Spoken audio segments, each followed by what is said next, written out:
နှစ်ဦးနှစ်ဖက်ငြိမ်းချမ်းရေးရကပြည်လည်တော်ပြီဖြစ်တဲ့တန်တာမိုးသိန်းနဲ့ထွန်းထွန်းပရိသတ်များအားလုံးမင်္ဂလာပါဒီတစ်ပတ်မှာတော့ပရိသတ်တွေအားလုံးအင်တာနက်လိုင်းမကောင်းတဲ့ကြားကနေအနီးကပ်ဆောင်ကြည့်ခဲ့ကြရတဲ့နာမည်ကြီးပွဲတစ်ခုကတော့ငြိမ်းချမ်းစွာနဲ့ပြီးသွားခဲ့ပါပြီ။အစောပိုင်းမှာတော့ producer ကြီးကိုရွှေမန်းနဲ့တန်တာမိုးသိန်းတို့ကြားမှာအကြီးအကျယ်ပွဲဖြစ်နေကြတာပါ။ဒီကိစ္စမှာမဆိုင်မင်းနဲ့ဝေပါယာကနေလူမုံများသွားခဲ့ရကတော့တရုတ်ဆောင်မင်းသားထွန်းထွန်းပဲဖြစ်ပါတယ်။အခုတော့ဒီပြဿနာကသက်ဆိုင်သူတွေအားလုံးတောင်းပန်ခြင်းနဲ့ခွင့်လွှတ်ခြင်းဆိုပြီးတော့ငြိမ်းချမ်းရေးရယူလိုက်ကြတာကြောင့်ပရိသတ်တွေတော့ပွဲဆောင်ရတာကနေကင်းလွတ်သွားပါပြီ။အစောပိုင်းမှာတော့ producer ကိုရွှေမန်းနဲ့တန်တာမိုးသိန်းတို့၄နှစ်ကြာတွဲခဲ့ပြီးတော့လမ်းခွဲခဲ့ကြတယ်။မကြာခင်မှာပဲကိုရွှေမန်းကဆရာဝန်မလေးတယောက်နဲ့ခန်းနောက်စွာလက်ထပ်ခဲ့တယ်။ဒီအထိကသူတို့နှစ်ယောက်တည်းရဲ့ကိစ္စပါ။ပြဿနာကဘယ်ကနေစတင်လဲဆိုတော့ Facebook ကလူတွေဒါရိုက်တာပြည်ဟင်းတီယာဖော်ကောင်လုံးမှုကနေတန်တာမိုးသိန်းကအစွန့်ပစ်ခံရတာလို့သတ်မှတ်လိုက်ကြချိန်မှာပါဒီအချိန်မှာတန်တာမိုးသိန်းကသူမဟာအစွန့်ပစ်ခံရတာမဟုတ်ဘူးသူမကိုယ်တိုင်ကဆွန့်လွတ်ခဲ့တာလို့ရှင်းလင်းပြခဲ့ပါတယ်ပြဿနာကြီးကျေပေါက်ကွဲသွားတာကတော့ဒီနှစ်ယောက်ကြားကကိစ္စကိုတတိယလူတွေအထူးသဖြင့်လူပညာရှင်အတိုင်းဝိုင်းတွေကလူတွေဝင်ပါလာချိန်မှာပါအခြားသူတွေရဲ့ဝင်ရောက်ပြောဆိုမှုတွေရှိခဲ့ပေမဲ့လူတွေရဲ့ဒေါသကိုအမြင့်ဆုံးဖြစ်သွားစေခဲ့ရကတော့မင်းသားထွန်းထွန်းရဲ့ post တစ်ခုပါပဲ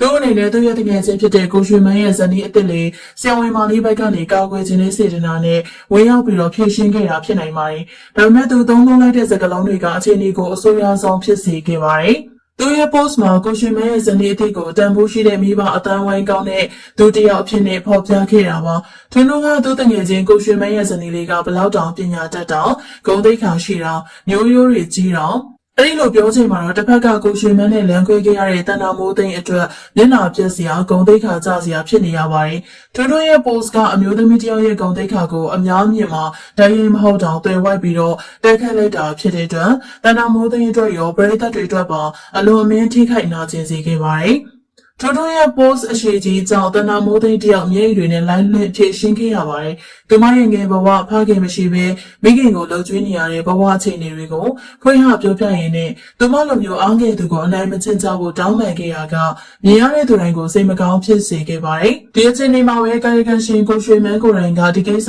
ကိုဒီမှာပဲရပ်ကြဖို့အပြန်အလှန်ဖြည့်ရှင်းလေပိုထိခိုက်လေဖြစ်တာကြောင့်မြစ်တာရက်ခံခဲ့ပါတယ်။ထွန်းထွန်းကိုယ်တိုင်ကလည်းစကလုံးတွေကတန်တာမိုးသိန်းကိုထိခိုက်စေခဲ့တာအမှန်ကန်ကြောင်းဝန်ခံပြီးတော့တောင်းပန်ပါတယ်လို့ဖြည့်ရှင်းချက်ထုတ်ပြန်ခဲ့ပါတယ်။တန်တာမိုးသိန်းဘက်ကလည်းတငယ်ချင်းကိုကာကွယ်ပေးရကိုနားလေကြောင်းနဲ့ထွန်းထွန်းရဲ့တောင်းပန်မှုကိုလက်ခံခွင့်လွှတ်ကြောင်းပြန်လည်ပြီးတော့တုံ့ပြန်ခဲ့ပါတယ်။ဒီကိစ္စမှာအားလုံးကကိုယ်နေရာနဲ့ကိုမှန်ကန်စွာပြန်လည်တုံ့ပြန်နိုင်ခဲ့ကြပါတယ်။ကိုရွှေမန်းကအချိန်မီတားခဲ့တယ်။ထွန်းထွန်းကမှားမှန်းပြီးတော့ဝန်ခံတောင်းပန်ခဲ့တယ်။တန်တာမိုးသိန်းကလည်းရင်းချက်စွာနဲ့ခွင့်လွှတ်နိုင်ခဲ့တာပါ။ဒီကိစ္စမှာအရေးကြီးဆုံးသင်ခန်းစာကတော့ကိုနဲ့မဆိုင်တဲ့နှစ်ယောက်ကြားကပြဿနာတွေကိုဘယ်တော့မှဝင်မပါမိဖို့ပါပဲအထူးသဖြင့် social media ပေါ်မှာကိုယ့်ရဲ့စကားလုံးတစ်လုံးတန်ဖိုးဆိုတဲ့ဝေါ်ဟာရာတစ်ခုတည်းကနေလူတစ်ယောက်ရဲ့ဘဝကိုဘယ်လောက်ထိနှိမ့်ချထိခိုက်စေနိုင်တယ်လဲဆိုတာဒီဇလန်ကသက်သေပြသွားခဲ့ပါတယ်